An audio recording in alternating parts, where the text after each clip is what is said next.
अजीज दोस्तों नमस्कार। अजीज दोस्तों, नेगोशिएशंस फेल हो चुके हैं। पाकिस्तान के साइड से ये बताया जा रहा है कि नहीं नहीं अभी फेल नहीं हुए, अभी तो नेगोशिएशन चलेंगे आगे। लेकिन जो अमेरिका का मकसद था इस नेगोशिएशंस का, जिसके लिए पाकिस्तान को एक्टिव किया गया और पाकिस्तान को एक दलाल बना के आगे लाए गए, वो मकसद पूरे हो गए हैं इनके। पहले तो ये देखें कि क्लियर अल्फाज में जेडी वैंस ने जाते हुए कहा कि मेरे पास अब कुछ भी नहीं है कहने को। 21 घंटे मैंने इस मुल्क में गुजारे पाकिस्तान में, और अब मैं वापस जा रहा हूँ। Negotiations have failed. JD Vance का जो स्टेटमेंट है, 3 मिनट की वीडियो है, वो मैं एंड पे, इस वीडियो की एंड पे आपको लगाऊंगा अगर देखनी हो तो देखें। उसने साफ कहा कि हमारा कोई एग्रीमेंट नहीं हुआ, ये एक बैड न्यूज़ है, और ये बैड न्यूज़ ईरान के लिए है, अमेरिका के लिए नहीं है। हम वापस उसी जगह पे से शुरू करेंगे जहाँ से हमने ख़त्म किया था। अब जेडी वैंस है ना, वो अमेरिकन टीम में, जो अमेरिका की हायरार्की है, जो डोनाल्ड ट्रंप के अंडर में जो काम करते हैं, उनमें वो आवाज़ थी जो जंग को नहीं बढ़ाना चाहती थी। और इसीलिए जब इसको भेजा गया तो लोगों को उम्मीद थी कि नेगोशिएशंस कामयाब हो जाएंगे। लेकिन अच्छी तरह पता है हम सबको, मैं तो शुरू से ही कह रहा था कि ये नेगोशिएशंस एक ड्रामा है, एक फार्स है और कुछ नहीं है। अब इसका फ़ायदा पाकिस्तान ने किस तरह उठाया, ये मतलब हमेशा पाकिस्तान ऐसी चीज़ों का फ़ायदा उठाता है। सोशल मीडिया और इंटरनेट से पहले 65 की जंग में हम जीते थे। 71 की जंग जिस दिन हथियार फेंके उस दिन का अखबार पाकिस्तान में लिख रहा था कि पाकिस्तान झंडे गाड़ रहा है और पाकिस्तान इंडिया के दांत खट्टे कर रहा है, फलान ढुमकान। उधर वो हथियार फेंक रहे थे। अब यहाँ पे नेगोशिएशंस को बढ़ा चढ़ा के, अब जैसे ये शाहिद आफरीदी, ये जो एक और दलाल है आर्मी का, वो निकल पड़ा आसिम मुनीर की बड़ाइयाँ खाने और ये और वो, और हमें मुबारकबाद दे रहा हूँ कि ये नेगोशिएशंस पाकिस्तान करा रहा है, पाकिस्तान अमन का पैगंबर है, फलाने ढुमकाने। ओ भाई साहब, हमें अच्छी तरह पता है कि पाकिस्तान कितना बड़ा अमन का पैगंबर है। पाकिस्तान में एक बलूचिस्तान में असेंबली है जिसमें सिर्फ वही सिलेक्ट होता है, इलेक्ट कोई भी नहीं होता, सिलेक्ट होता है जिसको आर्मी सिलेक्ट करवाना चाहती है। उस असेंबली में ये जो मेंबर है फराह अजीम शाह, आर्मी की जो एजेंट है, आर्मी की मतलब जो टट्टू है। तमाम भारतीयों से ये सवाल करती हूँ कि क्या उन्होंने गीता पढ़ी है? मैंने गीता पढ़ी है। गीता में अमन के बारे में लिखा है कि हमारे फील्ड मार्शल सैयद आसिम मुनीर और हमारे वजीर आजम मोहम्मद शहबाज शरीफ भी नोबेल पीस प्राइज के हकदार हैं। 15 साल पहले मैंने ईमान पाकिस्तान तहरीक का आगाज किया था, एक जज्बे के साथ, एक उम्मीद के साथ, और आज मैं खिराज तहसीन पेश करती हूँ फील्ड मार्शल सैयद आसिम मुनीर को और वजीर आजम पाकिस्तान मोहम्मद शहबाज शरीफ को कि उनकी विजडम के बदौलत आज हमें ये दिन देखना नसीब हुआ। क्योंकि ईमान पाकिस्तान तहरीक शुरू करने का मकसद ही यही था कि पाकिस्तान की इज्जत पूरी दुनिया में, ग्रीन पासपोर्ट की इज्जत पूरी दुनिया में करवाई जाए। और आज हम बड़ी शान के साथ यहाँ पर इस बात को मान भी रहे हैं, तस्लीम भी कर रहे हैं, बल्कि ना सिर्फ हम बल्कि पूरी दुनिया की मीडिया इस बात को तस्लीम कर रही है और कह रही है कि वेल डन पाकिस्तान। जनाब स्पीकर, मैं समझती हूँ कि जिस तरीके से डोनाल्ड ट्रंप ने इंटरवीन किया और भारत और पाकिस्तान की जंग में बहुत बड़ी तबाही से इंसानियत को बचाया, और हमारे वजीर आजम ने ये कहा कि नोबेल पीस प्राइज के वो हकदार बनते हैं, तो आज बरमिला मैं ये कहती हूँ कि हमारे फील्ड मार्शल सैयद आसिम मुनीर और हमारे वजीर आजम मोहम्मद शहबाज शरीफ भी नोबेल पीस प्राइज के हकदार हैं। और कमेटी को चाहिए कि इस पे सोचें, क्योंकि ना सिर्फ इस रीजन को बल्कि पूरी दुनिया को बहुत बड़ी तबाही से बचाया गया है। और जनाब स्पीकर, यहाँ ये हमारी कामयाबी की मंजिल नहीं है, ये बहुत बड़ी जिम्मेदारी हम सबके कंधों पर आयद होती है, क्योंकि ये शुरुआत है। क्यों इससे पहले भी अगर हम हिस्ट्री उठाकर देखें तो पाकिस्तान ने बहुत सी कामयाबियां अपने सर की हैं, लेकिन इसका तसलसल, इसका जारी रहना, और ये किसके कंधों पर जिम्मेदारी होगी? हम सब के कंधों पर इसकी जिम्मेदारी है। और हमें चाहिए कि हम यूनिटी, फेथ और डिसिप्लिन के साथ और इन्हीं असूलों को मशले राह बनाकर हम पाकिस्तान को यूं ही तरक्की की राह पर और रोशनी की राह पर गामजन करें। जनाब स्पीकर, आखिर में मैं यहाँ पर भारत का जिक्र जरूर करूंगी, क्योंकि मैं उनके कई प्रोग्राम्स देख रही हूँ और आज मैं बलूचिस्तान की असेंबली के फ्लोर पे खड़े होकर तमाम भारतीयों से ये सवाल करती हूँ कि क्या उन्होंने गीता पढ़ी है? मैंने गीता पढ़ी है और मैं जानती हूँ कि गीता में क्या लिखा है। कोई भी मजहब हो, कोई भी किताब हो, वो उसको बुराई का दर्स नहीं देता। गीता में अमन के बारे में लिखा है, भाईचारे के बारे में लिखा है, लेकिन किस तरीके से ये भारतीय मजाक बना रहे हैं। ये पाकिस्तान की कामयाबी का नजारा है कि दुश्मनों की चीखें निकल गई हैं। दो मुल्क हैं, भारत और इजराइल, जिसको आप देखें कि उनकी चीखें निकल गई और वो किस तरीके से अब्यूजिव लैंग्वेज और कितने गंदे अल्फाजों में पाकिस्तान के इस किरदार को बता रहे हैं। लेकिन एक बार फिर जिस तरीके से बुनियानुल मरसूस मार्का हक में उन्होंने अपनी जग हसाई करवाई थी, आज एक बार फिर। अब आपने देखा कि ये क्या कह रही है। ये कह रही हैं कि नोबेल पीस प्राइज देना चाहिए, और नोबेल पीस प्राइज तो ऐसे जैसे भंगार वाले के पास चीज़ें मिलती हैं ना कबाड़ में, ऐसे खरीदने की बात हो रही होती है। एक और चीज़ मैं बताऊंगा कि इसमें पाकिस्तान के जर्नलिस्टों को बड़ा फ़ायदा हुआ है, इसलिए कि पाकिस्तान में हो रहे थे ना, हालांकि इनकी औकात ये थी कि जहाँ नेगोशिएशंस हो रहे थे उससे मीलों दूर एक कन्वेंशन सेंटर में सबको बिठाया हुआ था। वहाँ पे पाकिस्तानी जर्नलिस्ट खड़े हो के जो मर्जी आई अपनी मर्जी से, पता ही नहीं है कि आगे क्या हो रहा है नेगोशिएशंस में, अपनी मर्जी से रिपोर्टिंग कर रहे हैं। उसमें ये गरीदा फारूकी है। गरीदा फारूकी एक आर्मी की एजेंट है। ऑब्वियसली पाकिस्तान में जो एंकर प्राइम टीवी पे बैठ के अपने प्रोग्राम पेश करते हैं उसको आर्मी के डिक्टेशन के अलावा और कुछ वो बोल नहीं सकते, वरना तो वो टीवी से ऑफ हो जाएंगे। ARY का काशिफ अब्बासी 20 साल से ARY पे प्रोग्राम कर रहा था, नहीं आया डिक्टेशन पे, उसको ऑफ एयर कर दिया और काफ़ी महीनों से वो बेरोज़गार है और उसको अपना YouTube भी नहीं चलाने दिया जा रहा, क्योंकि वो कह रहा है कि मैं डिक्टेशन पे नहीं चलूँगा। गरीदा फारूकी का मसला यह हुआ कि लोग इसकी ड्रेसिंग पे एतराज़ कर रहे हैं कि उसने ऐसे कपड़े क्यों पहने। देखें, ड्रेसिंग हर आदमी का अपना हिसाब किताब होता है, उस पर एतराज़ बनता नहीं है। लेकिन एक बात है कि एक इंटरनेशनल कन्वेंशन है जहाँ पे मतलब एक इतने इम्पोर्टेंट नेगोशिएशंस हो रहे हैं, उसमें एक सोबर ड्रेसिंग भी होती है, ओकेजन के हिसाब से होता है। क्या आप एक PSL के मैच में जा रहे हैं, चलें आप इस टाइप की ड्रेसिंग कर लें, या किसी फिल्मी पार्टी में जा रहे हैं, किसी और चीज़ में, या आप इतने सीरियस में, मतलब मैं देखता हूँ कि भारत की जर्नलिस्ट हैं, बरखा दत्त है या दूसरी जो भी हैं, पालकी शर्मा हैं, हमेशा सोबर ड्रेसिंग में आते हैं। लेकिन बहरहाल अब आते हैं कि पाकिस्तान के आसिम मुनीर का इसमें क्या रोल रहा। देखें, ये जो नेगोशिएशन टीम थी ना, इसमें JD वांस के अलावा जो अमेरिका के 3 लोग थे ना, ये सिविलियन थे, मतलब ये चारों सिविलियन थे। और उसमें जेरेड क्रूशनर और विटकॉफ के बारे में सबको पता है कि वेरी मच प्रो इज़राइल है। इनफैक्ट ये इज़राइल का पॉइंट ऑफ व्यू हर जगह ना सिर्फ पेश करते हैं, बल्कि ये इज़राइल के इशारे पे ही हर चीज़ करते हैं। दूसरी टीम थी ईरान की, 4 आए थे, चारों PhD highly educated. Parliament speaker आया, फॉरेन मिनिस्टर आया, डेप्यूटी फॉरेन मिनिस्टर आया, सुप्रीम नेशनल सिक्योरिटी काउंसिल का सेक्रेटरी आया।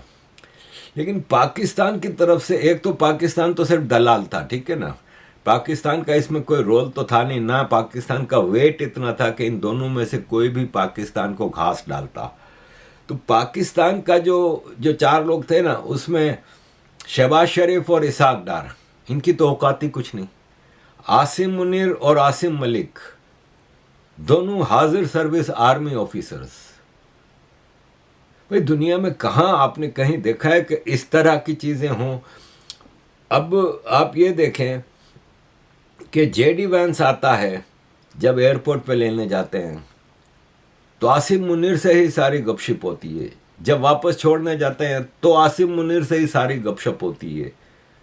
शहबाज शरीफ और अव्वल तो वहाँ एयरपोर्ट पे तो शहबाज शरीफ था नहीं, Ishaq Dar deputy prime minister and foreign minister, home minister मौजूद था, डिफेंस मिनिस्टर मौजूद था, लेकिन उनको खाली हाथ मिला के आसिम मुनीर से ही गपशप हो रही है। अब जैसे ये एक पिक्चर है कि जेडी वांस ने कहा कि ये नूर खान एयरबेस वही है जो जहाँ पे इंडिया का ब्राह्मोस गिरा था, तो बता रहा है कि हाँ देखो वहाँ पे गिरा था, हमने फ़ौरन रिपेयर करा लिया था। अब ईरान के डेलीगेशन के साथ आसिम मुनीर गपशप कर रहा है। आप ये हद देखें कि पीछे प्राइम मिनिस्टर और डिप्टी प्राइम मिनिस्टर, इनके चेहरे देखें, इनकी औकात नज़र आती है कि इनकी औकात क्या है। पीटीआई वाले तो ये दिखा रहे हैं कि देखें डोनाल्ड ट्रंप से मिलने इमरान खान गया तो बाजवा पीछे था, इमरान खान आगे था। तो ऑब्वियसली जब शहबाज शरीफ भी मिलने गया था डोनाल्ड ट्रंप से तो शहबाज शरीफ ही आगे था। वो एक मजबूरी है कि सिविलियन फेस आगे रखना पड़ता है। लेकिन बाजवा इमरान खान के ज़माने में जब इमरान खान अमेरिका जा रहा था तो बाजवा उससे 10 दिन पहले अमेरिका पहुंच गया था। ऑलरेडी सारी नेगोशिएशन, सारी चीज़ें हो गई थी। इमरान खान की अमेरिकन अथॉरिटीज से सिर्फ एक मीटिंग हुई थी और वो हुई थी डोनाल्ड ट्रंप के साथ। बाकी तो सारी बैकग्राउंड में सारी चीज़ें बाजवा कर चुका था। और इमरान खान का काम क्या था कि जितने थिंक टैंक हैं, जितने मीडिया वाले हैं, उनको जवाब देना इसका काम था। तो ये कोई ना कहे कि Imran Khan powerful prime minister था। आखिर वक्त तक इमरान खान यही कहता रहा कि सारे फैसले तो बाजवा कर रहा है।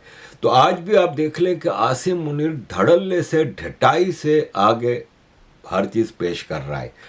अब आते हैं कि नेगोशिएशंस क्यों फेल हुए। तो नेगोशिएशंस इसलिए फेल हुए कि हमें पता था कि नेगोशिएशंस टाइम गेन करने की एक वो होती है। आप देखते हैं कि पुराने ज़माने में भी जंगें होती थी, दो लश्कर आगे आमने सामने होते थे, कुछ दिन जंग होती थी, फिर एक ब्रेक आता था, उसको नेगोशिएशंस का ही बहाना दिया जाता था। लेकिन उसमें दोनों कैंप अपनी तैयारियां कर रहे होते हैं, दोनों कैंप अपनी वार स्ट्रेटेजी को फॉर्मुलेट कर रहे होते हैं कि अब तक जो हुआ है इसके नतीजे में आगे क्या स्टेप होना चाहिए। और इसमें ख़ास तौर पे ईरान के लिए तो कोई चीज़ नहीं है स्ट्रेटेजी के लिए, कि उसको तो पता है कि हमने यहीं हैं, हमारे रिसोर्सेज यहीं हैं, हमें चाइना, रशिया और तुर्की से जो मदद आनी है सो आनी है, बाकी हमने यहीं से लड़ना है। अमेरिका ने अपनी वार स्ट्रेटेजी को अब चेंज करना था, क्योंकि इन्होंने करके देख लिया। वो जो धमकी थी ना कि हम सफ़ाई हस्ती से मिटा देंगे और एक सिविलाइजेशन को ख़त्म कर देंगे, वो धमकी अब अपनी जगह रह गई थी, ठीक है ना, क्योंकि वो धमकी वायबल नहीं थी। क्या करेगा, आखिरी हर बार न्यूक्लियर बॉम्ब है। न्यूक्लियर बॉम्ब किसी के बाप की हिम्मत नहीं है। मैं आपको बता दूं कि इस जंग में अगर कहीं न्यूक्लियर बॉम्ब चला भी ना तो वो पाकिस्तान चलाएगा। अमेरिका के कहने पे पाकिस्तान चलाएगा, चाहे इसका मलबा पाकिस्तान पे गिरे। जैसे अब सऊदी अरब में पाकिस्तान की फ़ौज गई है तो उस पर मैं एक अलग से प्रोग्राम कर रहा हूँ। लेकिन फिलवक्त सिचुएशन ये है कि न्यूक्लियर बॉम्ब तो फिर अमेरिका के पास क्या स्ट्रेटेजी है, हर चीज़ तो इस्तेमाल कर ली। अमेरिका के सबसे बड़े जो हथियार थे B-2 बॉम्बार्डियर जो था, या F-35 F-15 सारे तो यूज़ कर लिए थे, एयरक्राफ्ट कैरियर। अब ग्राउंड फोर्सेस इनके बाप की भी हिम्मत नहीं है। ईरान है भाई, ईरान के लिए जो इनको ग्राउंड फोर्सेस उतारनी है वो कहाँ से उतारनी है। एक ही रास्ता है, पाकिस्तान बलूचिस्तान वाला रास्ता ही एक बेटर है, वरना ऊपर नॉर्थ और वेस्ट नॉर्थ और नॉर्थ, बिल्कुल नॉर्थ, वहाँ तो पहाड़ी इलाके हैं। इराक और उस इलाके से तो ये ला नहीं सकते। और बाकी जो है वो कैस्पियन सी है, कैस्पियन सी में अमेरिका का कोई अमल दखल है ही नहीं। वहाँ पे अजरबैजान, कजाकिस्तान, तुर्कमेनिस्तान और रशिया और ईरान, तो कहाँ से, समंदर से मुमकिन ही नहीं। तो एक ही रास्ता है कि पाकिस्तान से लाए। तो वार स्ट्रेटेजी अमेरिका ने सेट करनी है। 21 अप्रैल तक का इनका जो सीज फायर का जो ऐलान किया था वो अभी तक इंटैक्ट है। लेकिन अमेरिका कभी, ख़ास तौर पे डोनाल्ड ट्रंप, कभी भी अपनी ज़बान पे तो टिकता है नहीं। और वो यू नेवर नो कि कब पलट जाए, कब हमला कर दे, 21 अप्रैल से पहले ही सीज फायर ख़त्म हो जाए। अब जो नई चीज़ आई है कि डोनाल्ड ट्रंप ने ट्वीट की है कि हम स्ट्रेट ऑफ हॉर्मुज़ को अब ब्लॉक करेंगे, किसी जहाज़ को ना जाने देंगे ना आने देंगे। यही चीज़ ईरान ने कहा है। तो फिर अब क्या होगा कि चलो कुछ जहाज़ आ जाते थे पाकिस्तान के, इंडिया के, चाइना के, चाहे ईरान से डील करके, अब अमेरिका कह रहा है हम नहीं जाने देंगे, हम उड़ा देंगे उन शिपों को। तो इसका मतलब अब अमेरिका भी ब्लॉक कर रहा है हर स्ट्रेट ऑफ हॉर्मुज़ को। इस नेगोशिएशंस के फेलियर के लिए भी जो मेन जो पॉइंट थे वो यही थे कि अमेरिका कहता है कि स्ट्रेट ऑफ हॉर्मुज़ से ईरान अपनी चौधराहट ख़त्म करे और खोल दे अनकंडीशनल, और न्यूक्लियर बम के न्यूक्लियर प्रोलिफरेशन है जो, और जो यूरेनियम इनरिचमेंट वगैरह वो हमारे हवाले करे। ईरान कह रहा है हम आप पे भरोसा ही नहीं करते, जबकि ईरान की डिमांड ये थी कि सैंक्शंस हटाओ, हमारे $150 बिलियन जो तुम लोगों के पास फ्रीज किए हुए हैं तुम लोगों ने वो दो, और तीसरा हमारा जो पॉइंट है वो ये है कि वार में हमारे जो नुकसानात हुए हैं जो तुम लोगों के हमले की वजह से, उसका तावान दो या उसका नुकसान भरपाई करो। दोनों ने एक दूसरे की कोई बात एक्सेप्ट करनी नहीं थी, ये पहले से ही पता था।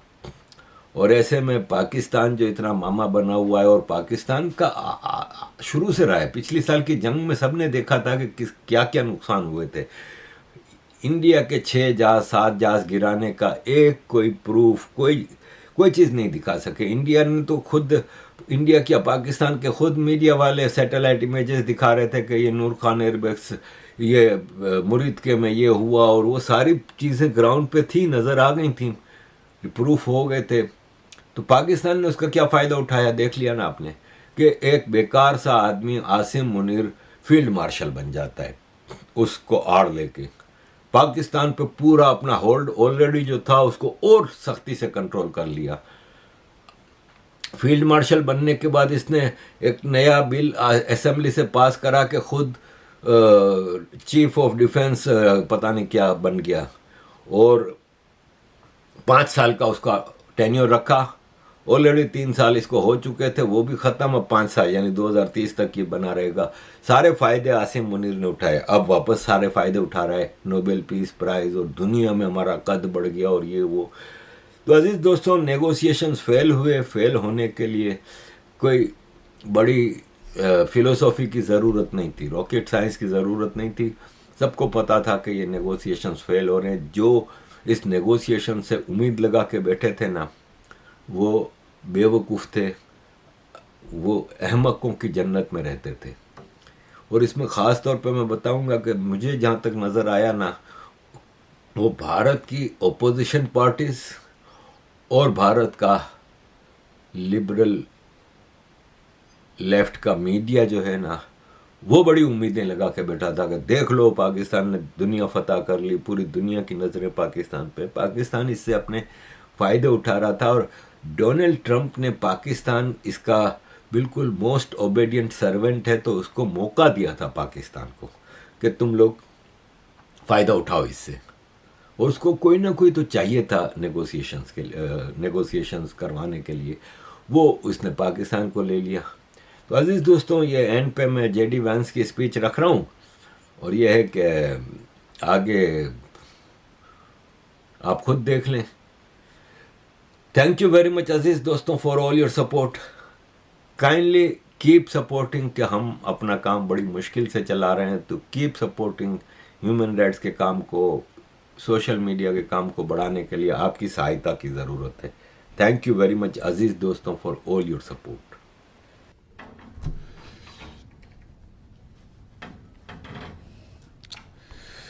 Well, good morning, everybody. And let me say a couple of notes of appreciation. First of all, to the Prime Minister of Pakistan and to Field Marshal Munir, who were both incredible hosts And whatever shortcomings of the negotiation, it wasn't because of the Pakistanis, who did an amazing job and really tried to help us and the Iranians bridge the gap and get to a deal. We have been at it now for 21 hours, and we've had a number of substantive discussions with the Iranians. That's the good news. The bad news is that we have not reached an agreement, and I think that's bad news for Iran much more than it's bad news for the United States of America. So we go back to the United States having not come to an agreement. We've made very clear what our red lines are, what things we're willing to accommodate them on, and what things we're not willing to accommodate them on. And we've made that as clear as we possibly could, and they have chosen not to accept our terms. Questions? Sir, Nick Robertson from CNN. Precisely what have they rejected here? Can you help us understand it a little bit? Well, I won't go into all the details because I don't want to negotiate in public after we negotiated for 21 hours in private.